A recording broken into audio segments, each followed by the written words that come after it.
Alrighty, first day. You guys ready? First day of Mid-America? I mean, come on. Some enthusiasm. I've been coming here since 1998, which means I've eaten my body weight in pork chop sandwiches. Okay, for the rest of you out there. I'm Brent. I'm the chief fun guy for Truck Stop.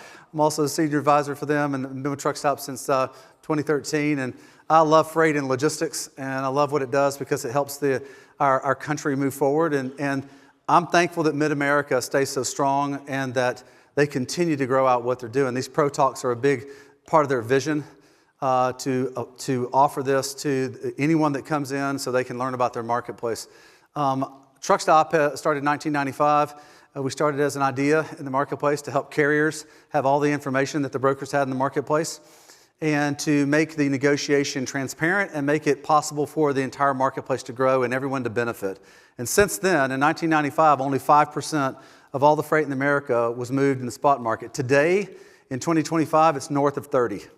So the opportunity for you as an owner-operator, the opportunity for you as a business owner is greater today than it's ever been. I know there's some challenges and things that are hard out there in the marketplace, but it's greater today than ever. I've got some data that I'll talk about on that, and then the theme today is the broker's not the enemy.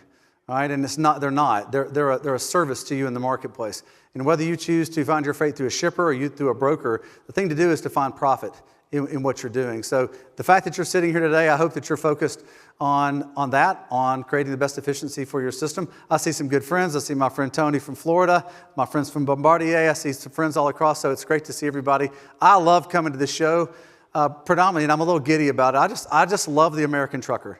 I really do. My history was I worked for 15 years for Overdrive magazine, which is the voice of the American trucker, and worked for the past 12 years for Truck Stop. And so I just love the fact that the things that I get to do really help the American trucker, and it means a lot to me to know that I get up every morning and I get to say what I do makes a difference in someone else's life and then makes a difference for our country. And that's a really cool place to be. So what I'm going to do is I'm going to give you a little update on the market, and then my good friend Tyler Johnson's from Mercer Transportation here in the greater Louisville area is going to join me on stage. He's going to give you some information that if you've never heard us give this before, this is going to help revolutionize your business. And I'll say that again. It's going to help revolutionize your business and your operation because it's going to help you know how to communicate with somebody that maybe you thought was your enemy or they weren't as fair or maybe you didn't have all the advantages that they did. In today's marketplace, with things like with products like Truck Stop, that we give you all the information that basically the broker has. They have a few pieces because it is their freight to move, but we empower you with that decision-making ability for you to be able to make a lightning quick decision on whether or not that's good for your operation. All right, so we're going to go through a few things, and so I'm excited to do this. I'm excited about anything just in general. That's me. Oh, by the way, you're going to see a bunch of red shirts around the room.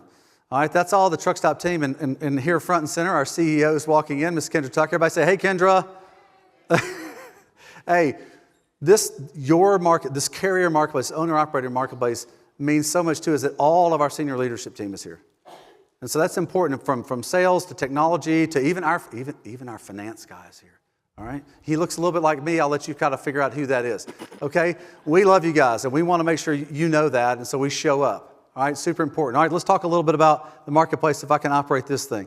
All right, I love this picture, by the way, because that looks like freedom to me, driving up and down the roads. I live in Alabama, but Truck Stop was what?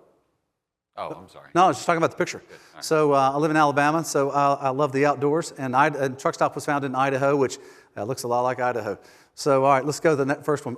So it'll be me and Tyler. I'm the relationship guy. Tyler's the freight guy, so we'll talk about that. But so in the outline, it talks about things like how do you establish strong relationships to get you better freight opportunities. We're going to talk about negotiation. We're going to talk about expanding your network. All right, your network, your strength is your network. Working with brokers and then managing risk. All right, so let me jump into this. First off, this is a nice click-through slide. And I'm doing this on purpose because I want to show you something, because the first question in the freight transportation market today is, how am I protected against the bad guys out there? In October of 2022, fraud, cargo theft, payment theft, identity theft went from normal to 400 or 500% above normal. You work in $1 trillion industry. They're stealing billions and billions of dollars of freight, of payments. And I even talked I was in the breakfast this morning, I moderated the breakfast. Another thing, fuel card fraud, where they're hacking your fuel cards. This one guy said, yeah, I lost $12,000 2 months ago in fuel fraud. So the bad guys have recognized one thing. They've recognized you work in a $1 trillion industry and that there's not a tremendous amount of security in our industry. There needs to be, and we're going to be working towards that. But I bring this up, it's like, what are the most common fraud tactics? I put this first because I wanted you to know that everybody that moves freight today, whether you're Knight Swift or whether you're a single owner operator, you just started today, that's a lot of information about fraud. And it's not just the broker, it's not just the carrier, it's both sides that are getting hit. And this affects every single one of us. It affects your business, it affects the credibility of our industry. It is a tremendous amount. I'd be happy to send this out to anybody. If you'll come up to me and give me your business card, I'll email it to you. But I'll tell you, and here's the thing that's going to blow you away. As coordinated and sophisticated as they are, it's still the same old thing. You know the number one way people get duped today? Somebody tell me, what do you think? Phishing, not with an F, but with a PH. Email fraud. Second is smishing, text messaging. You want to know why? Because if you're in the spot market, there's 150 million freight movements in the spot marketplace today. Shows you how much it's grown. The number one way you get the first offer from the broker, and Tyler will talk a little bit about this, is usually an email. Because they have your name in a database and they send you something out. And it might say, so-and-so from this company, .net, and it's supposed to be .com, but you don't see the .net, and you click on it, and it's a fraudulent person. So it's super important that you pay attention to it. I've got this up here because there's so much going on. Identity theft is huge. People calling you all the time saying, I want to buy your authority. Do not sell your authority unless you let the FMCSA know. All right, you have a right to it. It is your property. But by the way, you may or may not know this. It is under the rules that you signed up as a independent authority. You agreed to alert the FMCSA if you're going to sell your authority. But there's people online that'll buy it for 10, 20, 30,000. They'll say, hey, I'll give you an extra 10 grand if you'll give me your login credentials. Why in the world would you do that? That's an open door to becoming you. I don't want anybody to be me. I have a hard time being myself. I don't want anybody else to be me. And what they could destroy, they will run your credibility through the gutter, and then you got to recover from that. And guess what? They're like the vapor in the wind. They're gone. So this is a big deal, but this is the first filter that every single shipper thinks about, that every single broker thinks about, and that you as a carrier need to think about it too. So we at Truckstop have bank-level security around our system. All right? So we protect you in a major league way. And that's why we've done multi-factor authentication. That's why we've done identity verification. It's to protect you. It's not just because we want to protect our system. That's, of course, we want to provide you the best system. So that's why we do those things, because in this marketplace and in today's modern world, you got to double authenticate into everything. I tried to rent a U-Haul a year and a half ago. It was a $15 purchase. I had to do license, identity, everything else for a $15 purchase. So it is part of our modern world because of the bad guys and the bad players that are out there. So I hit this pretty hard because I want you to make sure that you're aware of this. Tyler will talk a little, he'll talk a little bit about this. All right, so I have heard and I have heard and I have heard and I've heard and I've heard. It's a recession. It's a trucking recession. And I'm going to tell you right now, it's not. I'm going to show you these next two slides. It's not a trucking recession. It's a rate recession, but it's not a trucking recession. This is a chart that shows you for the last 25 years freight in the marketplace. The flat line, I'll slide over a little bit so maybe you can see a little better. The flat line is the forecast or the prediction of what freight was going to do. This is full truckload freight. Full truckload freight is 80% of the marketplace. So it's the dominant part of the freight that moves in America. That's why all freight is measured against full truckload. You'll notice it starts on the bottom left and goes to the top right, and there's 4 lightning bolts in there. I was a really fast guy when I was a kid, so I love the flash, so I love to use lightning bolts, all right?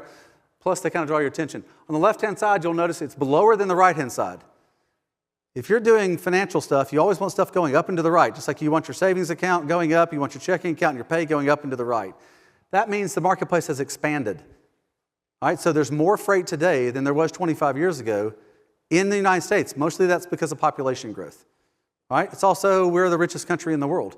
When we consumers like to buy a lot of things, and it all moves on a truck. My point to you is, so you have the lightning bolt on the left, that's 2020. The second one is the Great Recession, where the banks messed up a lot of things for us. Here's what I want you to notice. Look how long when we had a banking issue, it took us to climb back out to even. The gray line strikes even in like 2018 when we had the ELD marketplace where great rates were for you guys, was the best marketplace in trucking. But notice, and then we had the huge dip where we kind of went home for a couple weeks, more like 2 years, and we came out. It's pretty funny, isn't it? I know. So it went down, but look what it did when it came up. The biggest marketplace ever in U.S. economic history. It was because we all changed our purchasing. We bought a lot of goods. But here's the thing I want you to notice. And this is why there's as much opportunity, there's a greater opportunity today than ever for you to grow your business. It's not a bad time to get into the marketplace. Notice what the gray line didn't do. Did it go back below the yellow line? It did not. It stayed above trend. And when things are above trend, that's a plus market, and there's more opportunity for you. So you want to look at how full truckload freight is doing against its trend, and you'll know whether or not it's a good market for you. So I'm going to show you one other stuff. So there's more opportunity today. All right, so this slide. This is from truckstop.com. This is our weekly load postings, all right? This is the same representation of that graph, but just from a spot market standpoint. The reason this is so important is whether you have product to move or whether you're moving product for somebody else, you can track the ups and downs in the marketplace by the spot market, not because it's just great data, but it is. It's because you get it so fast. You get it in the last 7 days. You get it so quickly. Most data is at best 90 days old. A lot of times it's 180 days old. You can't make decisions on that in business. But you can off of the spot market data. This is why we publish this every single week in something called the Spot Market Insights. You can get that for free, no problem. Just go to Truckstop and sign up for it. All right, so you see the same thing. You see the first lightning bolt, the dip, the giant marketplace. Notice how much bigger it is. It's giant. 26, 28 months of a market that I hope you made so much money you were buying second trucks and vacation homes. All right? Because the big fleets, they all made tons of money, and I hope you did too. If you didn't, it's probably something wrong with the way you set up your business. In October of 2022, it came back down to normal, but it has been normal ever since. The red line is the normal in the marketplace, the 5-year average. Notice that the little peaks and valleys for the last 28 straight months have been right at the line. That means you're in a normal market, totally normal marketplace. So super important for you to notice that, know that. All right, so let me go back one. Rates have been difficult. They've been since we came out of the pandemic, they depressed all the way to 30% below normal. We climbed out about half of that last year, and then we are going to climb out the rest. In other words, rates increased about 15% last year in the spot market. So that only puts us halfway to the line, and then they'll increase about that much this year, and you'll get back to even, which means you have an opportunity to make even greater profit, especially if you've increased your efficiency over the last many months, over the last 24 months, because you kind of had to if you wanted to operate a truck. All right, so why do we negotiate? Well, you negotiate because, look, when you look at spot market rates, whether it's on Truckstop or whether it's on any other load board in the marketplace, they're averages. They're the posted rate. You can negotiate off of these. This is why Truckstop believed in transparency of the data, to give it to you so you know how to negotiate with a broker. Tyler's going to talk a lot about that, but if you negotiate 10 cents, that'll put 10 grand, almost 10 grand back in your pocket. This is on normal amount of miles that a truck driver drives every year. I think that it's 1,400 miles on a one-way trip, 100,000 miles a year.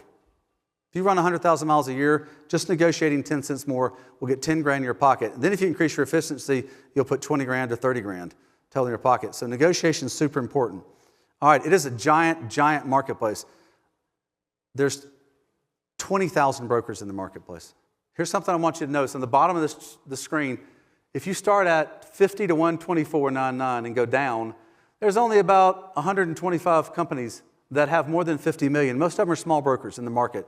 The small broker will work with you because you're very important to them. And I'm not against the large broker at all. They do fantastic, a large rate volume. But there is a marketplace that you can work with, that you can find that broker or those several brokers. I suggest you get 3 or 4, and you haul consistent freight for them, and they will pay you more over time. I promise you that. All the brokers have told me that, and you may hear the same thing. All right, so how often do they negotiate? 73% of the time the broker negotiates. They negotiate everything.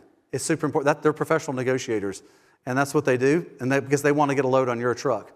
All right, the biggest obstacles, this one's kind of hard to read a little bit, but it's communication, negotiating, that's communication, service levels, in other words, making sure you're there. All this is communication. So this is why we've got Tyler coming up here to talk about this. All right, so why do you need to move quickly? The best freight in the spot market moves lightning fast. If it has all the rate and has all this stuff on it, it'll move in 60 seconds or less. I mean, so fast. So you need to arm yourself with the information about your operation on whether or not you need to make a move on that load. Super important that you're armed. All right, so that's the end of mine. I'm going to invite Mr. Johnston up here. So 6 years ago, I reached out to Tyler and I said, would you be willing to come up on stage in front of a bunch of carriers and talk about being a broker? He's like, I thought he'd say, well, man, I mean, come on. He goes, absolutely. And I'm like, he goes, what would we be without our carriers? And I said, look, I got a catch for you. I said, you need to be able to, I want you to disclose something that the broker knows that the carrier probably doesn't know. He goes, I got the exact thing. So the last 2 slides will probably be the most operational thing you can use when it comes to running your business and negotiations with a broker. So Mr. Johnston, take it away. He actually, whoa, am I on? Hello? Hello? Not yet. Now I'm on. There we go. He's on good. now. All right. No, Brent, he actually came to me and said, hey, will you go up on stage and be a bad guy for the next 5 years? I did say that. Talk about being a broker. No, I really appreciate doing this, and this is something near and dear to my heart to talk about. One of the big button. Thank you. Whenever you're ready. Actually, I want to go back 2 slides because this is really important. If you all notice on this slide, it said biggest obstacles working with carriers: communication, negotiating a fair rate, service levels. How many of you all think the biggest obstacles in working with brokers is communications, negotiating a fair rate, and service levels? It's an interesting thing that we kind of both think that of each other. So let me go forward. Transportation's technological revolution. In the past 10 years, the people that drive the desks, the brokers and everything, have gone through a big period of change in technology, okay? It's acting as the great equalizer. It's doing 2 things, technology and transportation. It's improving process, which is clicks on the computer. It's making my job easier, okay? It's automation within my job, improving process, TMS integrations, artificial intelligence, things like that. The other big thing, the biggest thing, is it's improving decision making. Everything is becoming more accurate. When I talked to my team about this, and I spoke about it earlier today, right. We no longer have to use the farmer's almanac in order to predict freight cycles and swings and rates, okay? There's all these tools out there, data mining companies that provide this information to everyone. There's some I want to touch on real quick, thinking about that same concept. Let's talk about rate transparency. Yeah, man. That's a hot topic. Hot topic. Okay. I use this quote, looking through the magnifying glass. Everyone wants the opportunity to look through the magnifying glass as long as it's not pointed at them. Rate transparency is a huge topic in the industry today, and everybody wants to know why brokers hide rates, why they hide these exorbitant margins. They're always negotiating by hundreds of dollars with me, and I know that they have 30 and 40 and 50% margins built in. Guys, I'm telling you one thing, the only thing that I want to say about rate transparency. Our job is super competitive. We are all competing with each other. What that means is we don't vary in rate by hundreds or thousands of dollars to the next guy that's going to get the load from the shipper. We vary by tens of dollars to the next guy that's going to get the shipper. All that being said is that price gouging or large margins or anything like that in rate transparency game, in this argument that we have ongoing about rate transparency, it's not sustainable if it does occur, okay? The reason it's not sustainable is shippers will not continue to pay a rate that is way above market because they have these same tools that we have. Other brokers will win the freight out from under you, and carriers will not participate in super low rates because that's not sustainable either, and they will find other brokers with better rates. So none of it is really sustainable, and I just wanted to touch on that real quick. Well, to kind of give you guys in the audience, so we're obviously with Truck Stop, we do business with a tremendous amount of the brokerage marketplace, almost 100% of it. And if you look at the averages put out by the Transportation Intermediaries Association, the average broker makes about 14.4% gross on a load.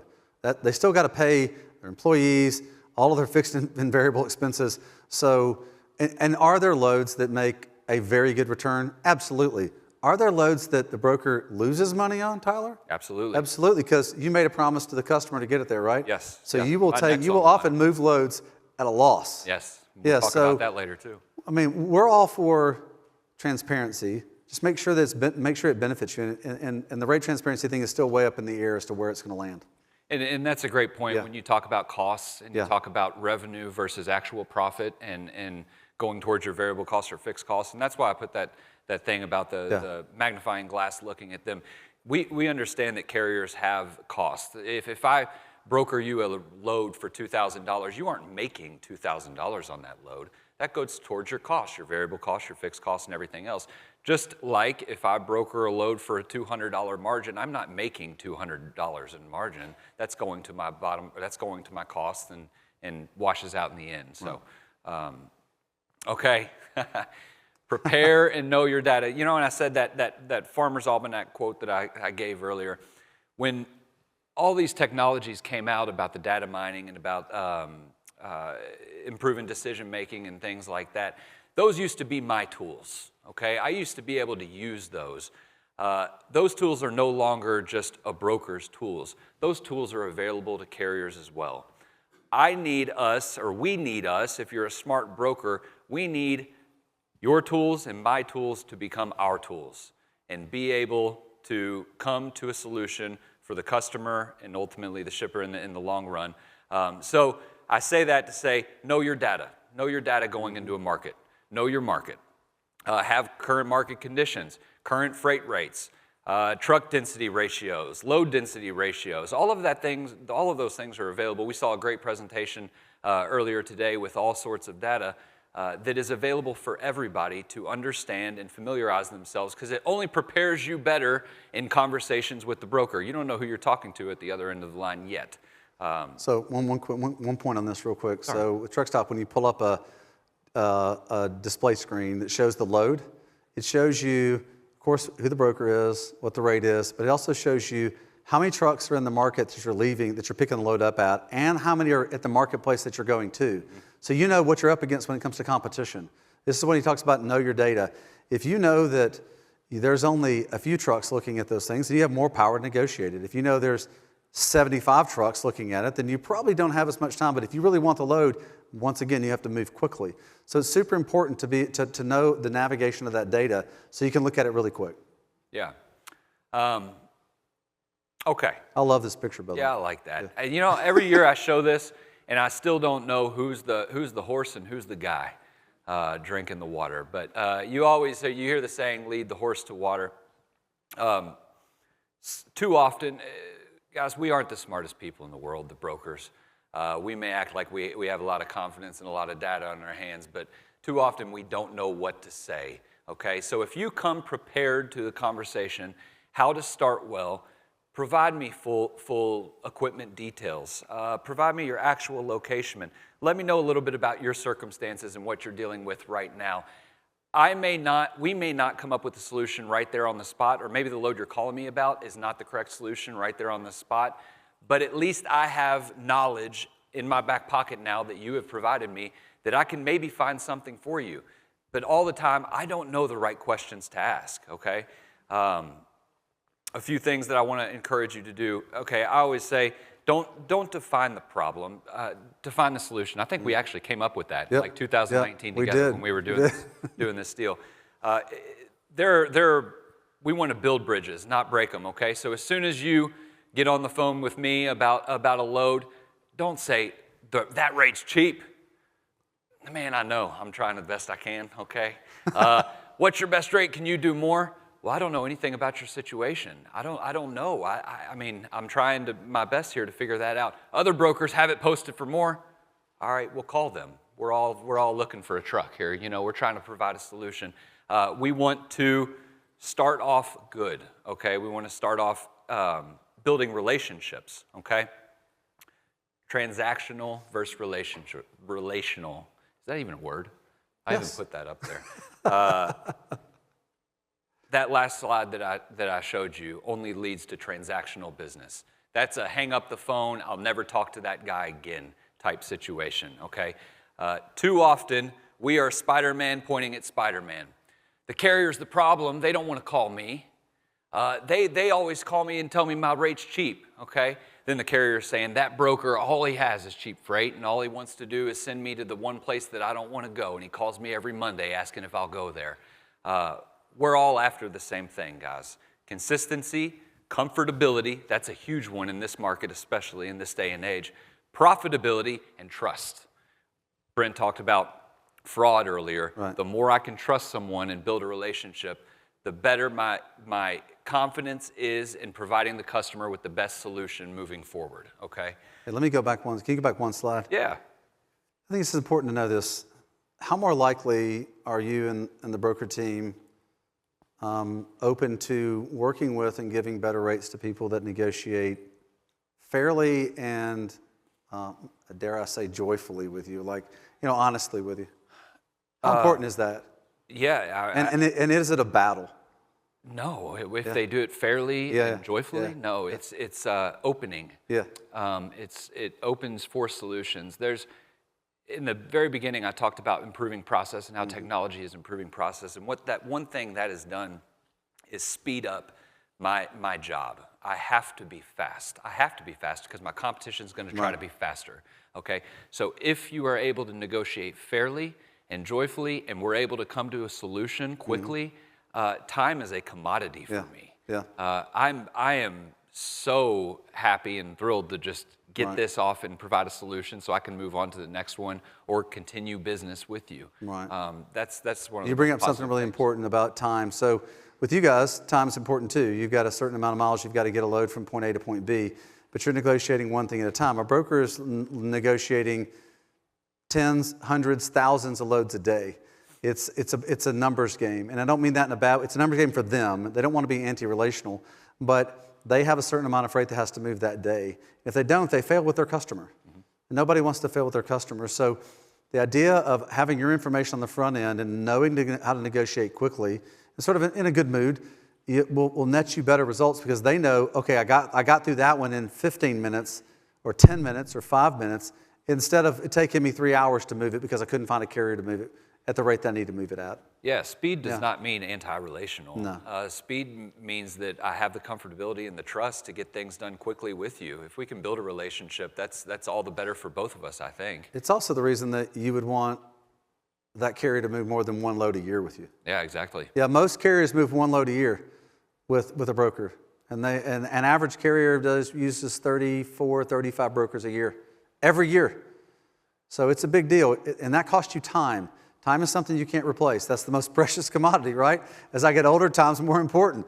And so if you can hack time, that's super important to your bottom line or your freedom in what you want to do with your business and your life. I'll tell you this, I work on both the asset side and the brokerage side with my company, and we use about 12,000 carriers per year on our loads. Only about 5,000 to 6,000 of those haul more than one load for us. Yep. We would love for those 5,000 to 6,000 to replace the other 5,000 to 6,000. We would love to be able to work more consistently with the same carriers every year. It's very, very big for us. The value of relationships, this is a wonderful concept. Predictability breeds efficiency, and efficiency creates profitabilities. If you think about that, I know that's a word salad almost. A little bit. But if you think about that, the more I can predict my circumstances of what I'm walking into, the more efficient I can be. I know that I can get from step A to step B to step C, and I know step D is waiting there for me. If I can do all of that, I know what to expect. I know what to expect in my revenue. I know what to expect in my cost. I can create profitability through efficiency by knowing what's coming next, okay? And the way you do that best is develop relationships. So knowing that carrier is really important to you being able to move fast. Absolutely. Yeah. Absolutely. And the carrier vice versa. Yeah, knowing that broker and knowing what they can expect next is highly important to them because they can plan their trip, they can plan their week, they can be more profitable in the end because they can manage their costs and mitigate risk throughout the entire So in a sense, you're saying that the better relationship you have, the more likely you are to be able to move quickly, which means you can offer a better rate because you can move more freight. Absolutely. Yeah. Does that make sense? All right. So the faster you as a carrier. By the way, how many carriers in the room? There's a bunch. Okay. Yeah. All right. Good. So the faster you can negotiate, the faster you can get on your truck, and the more freight that you can haul per year. So, or the less freight you have to haul that year because you may only want to get to a certain level of income to be able to take off a month. A lot of truckers do that. Truckers not all of them work 12 months a year. So you're hacking time by increasing your relationship with the broker. That's why we encourage you to work with 3 to 5 of them and then fill everything else in off the load board, because that creates the best profitability. You think, oh, well, Brent, wait a minute. You don't want me to use all those brokers all the time? No, we want you to have a successful business because we want you to stay a customer. Right. If you're not a customer, then that doesn't help Truck Stop. We want you to be profitable because you get to stay a customer because it maximizes your opportunity. This is how much we care about your operation. We want to give you the advice that works, all right, for you. All right, so that's super important. How many action movie fans are there out there? Y'all like action movies? Oh, sure, of course. Y'all, there's Rambo, who's a little scattered, right? And I love Rambo movies. But who's more efficient, Rambo or Jason Bourne? Okay. Jason Bourne. Jason Bourne knows what he's walking into. He knows what he expects. Rambo might run and gun a little bit, but Jason Bourne gets it done. That's a good example. Kind of analogy. Example. I thought about that. Why build a relationship? We just talked a lot about this, and we talked a lot about the profitability and the predictability of it. It creates steady lanes and routes. It creates familiarity and trust in the broker-carrier relationship, which equals higher rates.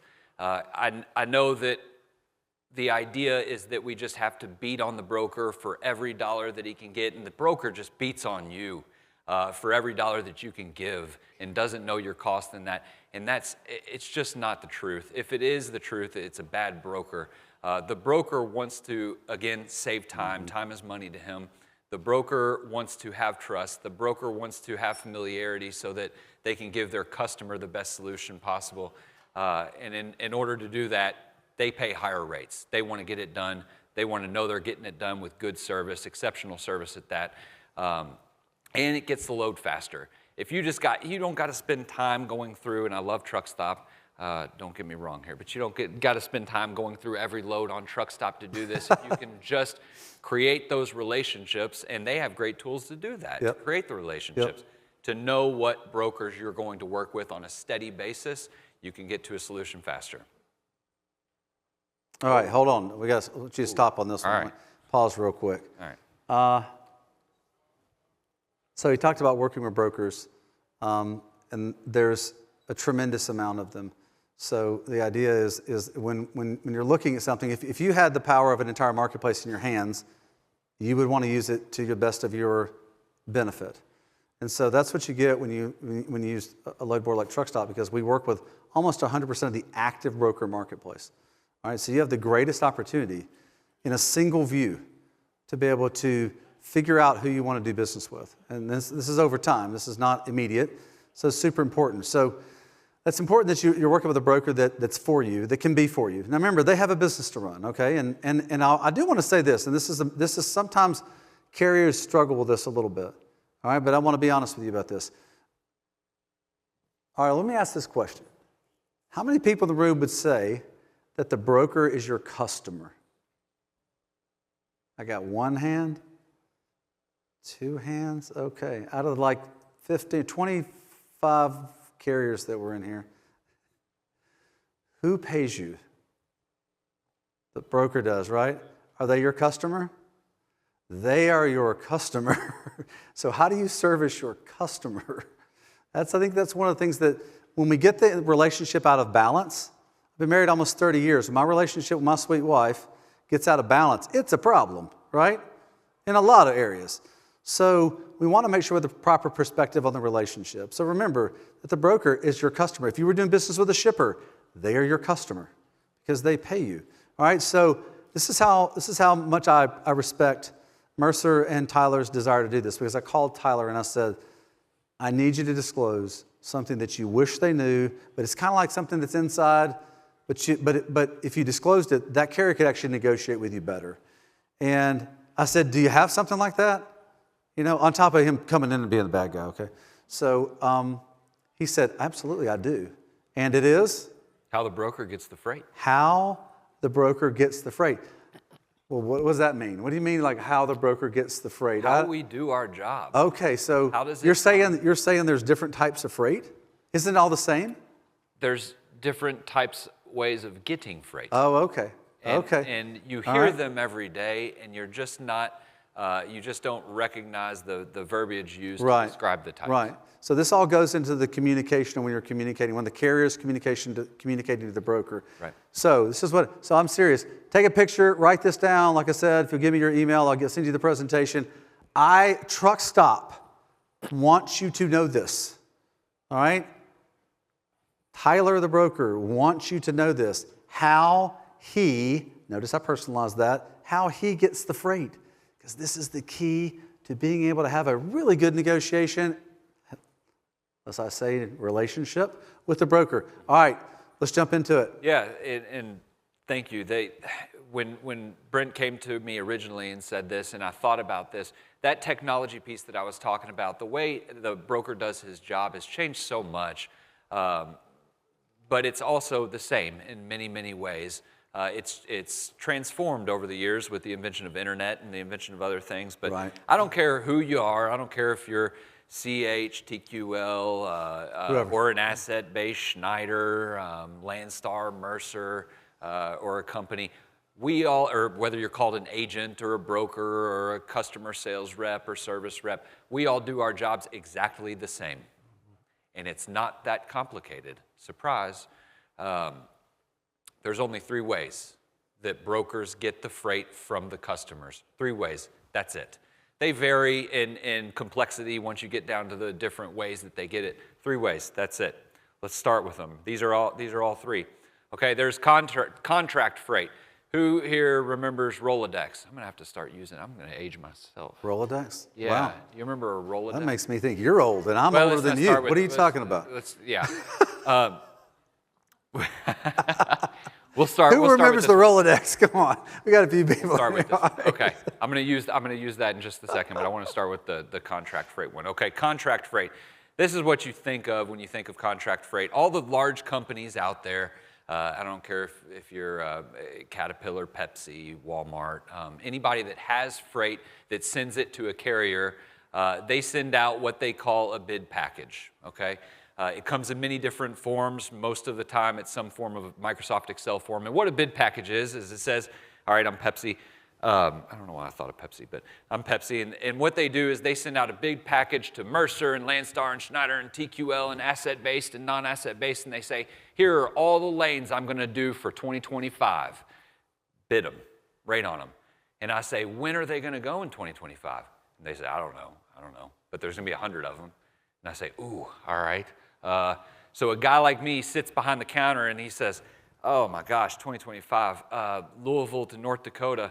Is it snowing? Is it not? Okay, let's do $3.50 a mile plus fuel, Okay, I'll take, how many of them are there? There's 100 of them. I'll bid 25 of them, okay? And we go through the list one by one, every lane, every volume rate, and we say, Louisville to Orlando, it's not a good lane for me. I'm not going to take any of them, And then we turn it back into the Pepsi or whomever it is. Somebody at Pepsi sits behind the desk and says, all right, Mercer, Louisville to North Dakota, that's a good rate. Award them all 25. Blah, blah, blah, and they go down every single line. Then they say, here you go, Mercer. We're not going to tell you when they are going to ship or how many are going to ship at a time, but you better take them because you bid on them.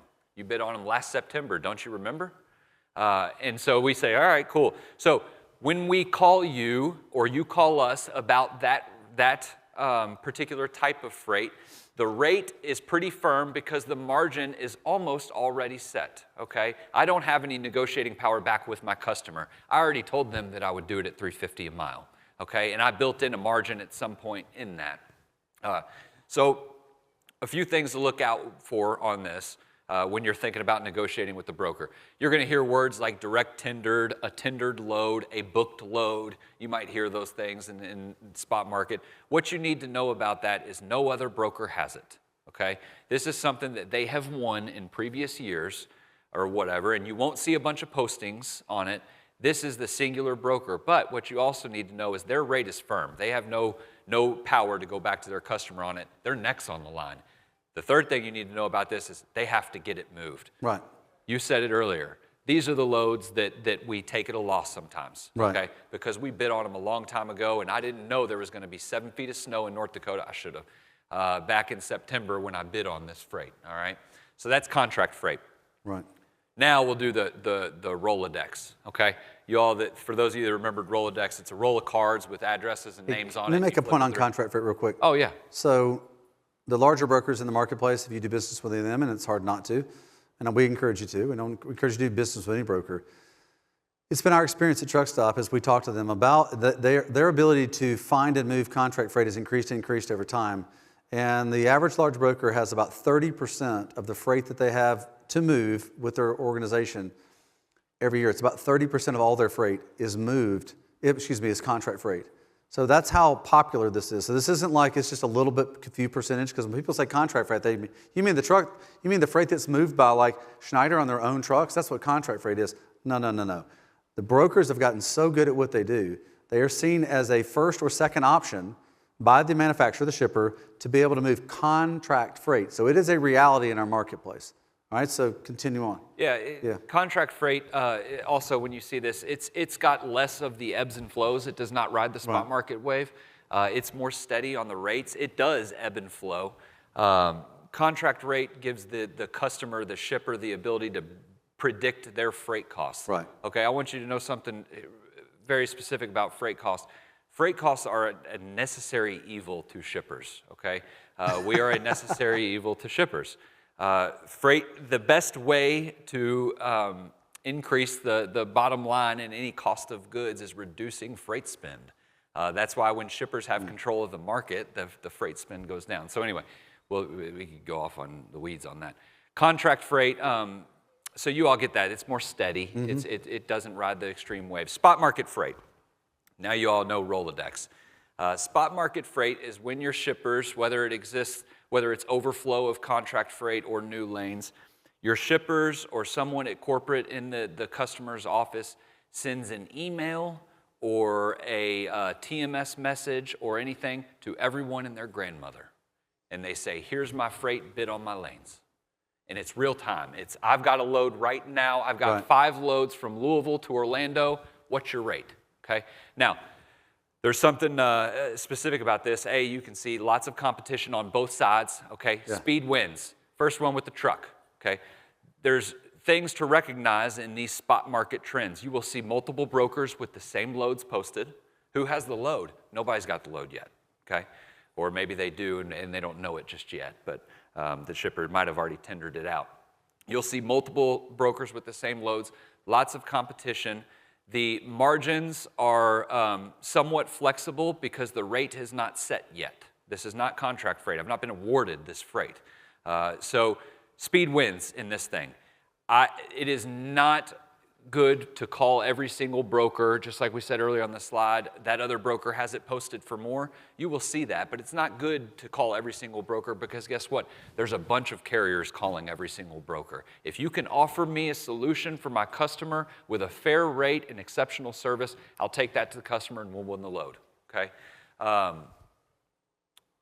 So the customer sits back on a spot market load and they just sent it out to everybody, like I said, everybody and their grandmother, and they say, bid on my freight. They sit back and they say, all right, Mercer, $2.30 a mile, okay, good rate. I'll hang back for a second.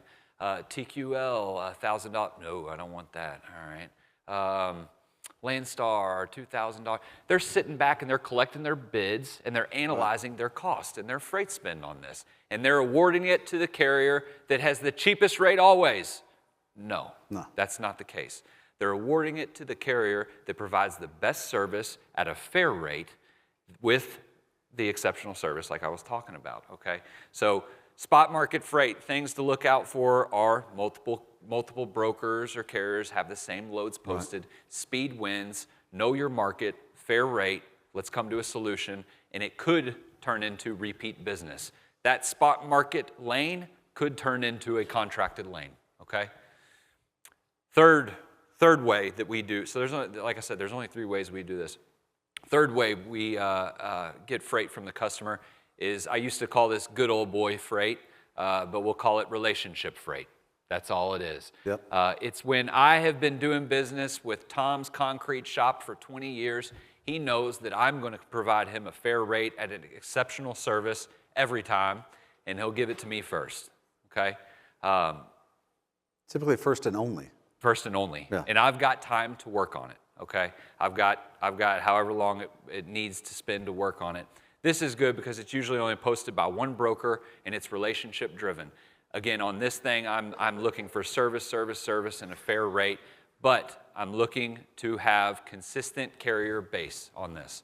If you can provide me consistent service and repeat service, we can do a lot of business together. That in turn creates predictability, which creates efficiency, which creates profitability. Amen. Okay, and quite frankly, we're looking to move, every broker is looking to move all contract freight and all spot freight to relationship freight. We would love if we could do away with those other two. If you'll just send it to me first and know I'll get you taken care of, we would rather and prefer that, right? Right, but it's a big market. It's a $1 trillion marketplace. It's a $1 trillion market. And if Can't handle it all. And if you're really good at what you do you always only get 100% of the freight that you can move every year, or do people offer you more freight that you could move? People offer me more freight. Yeah, so if you're really good at this, a lot of times maybe small carriers don't know this, is that routinely, if you're a scaled operation, what I mean by scaled operation, if you have 100 trucks or more, you'll be able to book out 120, 30, 40% of your own capacity that you can move. And this is why this is why the broker marketplace has grown so much. So I promise you, take a picture of this. Like I said, I'll give it to you afterwards. I want to say a couple things, then we'll go to questions. All right, number one, I think I said this in the beginning. I'm not unencouraging you from working with shippers in any stretch of the imagination. I just want to prepare you for what's ahead on that. All right? Look at all of what Tyler just talked about of the work that they do just to get you an offer on a load. They had to work with the shipper, the manufacturing company. They had to take care of their needs. They had to negotiate. They had to make sure of all the data and everything back and forth, the time of the year, all the things that go into it. Oh yeah, then there's a relationship with the shipper as well. You have an entire department that just deals with the manufacturer and the shipper, right? Yes. That's a separate division of the company, right? Yes. If you're a one-truck operation, it's just you. So dealing with the shipper is not the easiest thing to do in the world, because you've got your time that you have to do that, then you have to maintain them, and then you have to check in with them, and then you have to do all the needs that the broker provides for you. All right, and I'm not saying don't do that. If you can get a scenario that works for you on that, do it all day long. But if you want to hack time, you want to use somebody who's already done all that and can offer you something fair, and you know you can make a profit against your operation, use them all day long. But figure out what's the best balance in your business. Super important that you understand that, because I think a lot of times I hear this all the time from small carriers. I just wish I could go to all of them. I just need a shipper. I don't want to use those brokers anymore. And they forget that it's about 40% more time to deal with another customer. Full time. That all the information that Tyler's talked about has to be done every single day that you have a shipper customer. All right, so that's super important as you think about running your operation and things. Also, want to make sure that, like I said, if you want a copy of this presentation, be happy to send it to you. Please just come up afterwards and give me your email address, or give it to anybody in a red shirt in here. All the truck stop peeps in here. But any last thing, Tyler, that you'd like to say as a broker to the carrier? Oh gosh, I would say it all circles back to building relationships. It really is as simple as that, and I know that's kind of cheesy to say. Yeah. But the communication aspect and the building relationships, if we can make each other's job easier, and I go back to that predictability slide again, if we can save time for each other and create that relationship, we will both be more effective in winning more freight from the customer and creating profitability in each other's organizations. Awesome. So I want to take up some questions, but don't forget the truck stop booth is in the north wing. Right in the middle, you see the big waypoint up there, and then the Mercer booth is not far from it, just over to the right. Any questions? All right, let's take some questions. Anybody? Oh, fantastic. What is your name and what's your question? My name is Brianna Scott. Brianna. Hey, Brianna. Yeah, you're good. No. Yes. So my question is, when you were talking about what not to say, Yeah. do you have some suggestion as a broker what we should say when we're trying to? Oh, okay. The opposite. Look, I got some head shaking. So you said what not to say. Yeah. So the audience hears this. She said, okay, you tell me what not to say. Tell me what to say. What should be? Provide full information. Provide what you're doing, why you want to go, where you want to go, what equipment you have, what could work best for you. Are you in that market often? Right. I gave that slide about leading a horse to water. We unfortunately don't know all the right questions to ask. But if you see a load that fits your needs and it's a backhaul or whatever you want to call it, but you would do it 3 times a week, come to me with that. We could really Yeah. create efficiencies if you can do that. And I might not know, if I was a good broker, I would know, to ask you that. How often are you in the area? Well, if you provide me that information first on the beginning, we can really get somewhere very quickly. So it's not about building or defining the problem. It's about defining the solution. Yeah. Hey, I'm in this area 3 days a week. I have a flatbed or a dry van. I empty 100 miles away on this load, and any more, I can use it for an extra $50 or something. Yeah, you can do that 3 days a week. They're yours, all of them. So yeah, Sabrina, just tell them what fits your operation. I'll never forget some of the greatest advice I got. I was working as a young salesperson, and I met with the CEO one day. This is back when I was about 30 years old. And I said, hey, what's as a CEO, what's one of the things you wish all of our 500 employees would tell you? He goes, I wish they'd tell me where they want to end up in 5 or 10 years. He goes, they never tell me that. He goes, I'm the CEO. I can help them get there. They never tell me that. It's the same thing with the broker. Just tell them what fits your operation. They're going to put that in your profile, and that's going to ping against everything that fits your profile, and you're going to get more opportunities. That's a great question. I had it real Who's quick. I got one more question. You want to go ahead? I just want to follow up on that. Yeah. I had a carrier 13 years ago tell me I had a load from, and I remember it like it was yesterday, Horse Cave, Kentucky to Lithonia, Georgia. And the carrier calls me, and I had trouble covering these loads. They're kind of awkward places, both locations. And the carrier calls me and he says, hey, this load works perfect for me. I'd like to drop a trailer there. Can you get me these 3 days a week? And we worked it out. Wow. And we ran it for a year and a half like that. Wow. And I did not know to ask that question. I was just worried about covering Wednesday's load. So, I got it. Yeah, That was super cool. Sir, you raised your hand. What's your name and what's your question? Hey, Ken. Thanks for being here. Yeah. Oh. Uh-huh. Yeah, so what are some of the characteristics of the best type of service that a carrier needs to give a broker? On time, clear communication. Oh, yeah, sure. Pleasant communication. Brent, Pleasant. you Joyful. talked to me earlier. Joyful communication. Joyful communication. I like the word joyful. Joyful communication. But really, it's about the service aspect, the being on time, the communicating clearly. We know this is trucking. Problems happen, and things take place. But it's when we don't hear about those problems happening that we can't communicate back to our customer, then we got a problem. Okay, because then I look bad, I might lose the lane. So it's about clear communication. Even if stuff happens, clear communication is always accepted. So that would be the. Let me ask this. You taught this question. So how important is their communication to the people that they're picking the freight up at the dock, and then the dock they're delivering to? How important is that to you, because they represent you in a sense for delivering the freight that you've negotiated? How important is that? Absolutely. I think this is important. It's very important. I encourage all of my folks to do 24-hour pre-call, just to tell them who you are, who you're coming for, and what you're getting. Oh, wow. I can't tell you how many times I've received good feedback phone calls that says, hey, Tyler, I've never gotten this before with any other carrier. I've never gotten this type of service with any other carrier. Usually they show up in flip-flops or something like that. Your guy called me, and he told me he was going to be 30 minutes late. That's all, and different stuff. So that communication, even with customers, paints me in a good light, and it creates the trust and comfortability with the customer to me and then to you in that aspect. I love this question so much. I got another follow-up on your question. How important is it that they communicate bad news quickly to you? Uber important.